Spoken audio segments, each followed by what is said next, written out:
আপনার জন্য এবারের প্রশ্ন, আল্লাহু আকবার। কোন অবস্থায় বান্দা আল্লাহর সবচেয়ে নিকটবর্তী হয়? এ, রুকুতে থাকা অবস্থায়, বি, সাজদাতে থাকা অবস্থায়, সি, সিয়ামরত অবস্থায়, ডি, সফরে থাকা অবস্থায়।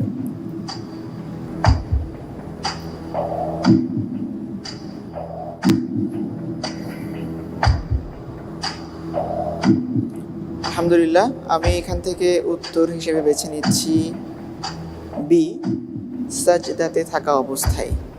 সাজদাতে থাকা অবস্থায় লক জি। করে দিব। লক করে দেব। ফ্রিজ করে দেওয়া হোক। বি, সাজদাতে থাকা অবস্থায় বান্দা আল্লাহর সবচেয়ে নিকটবর্তী হয়।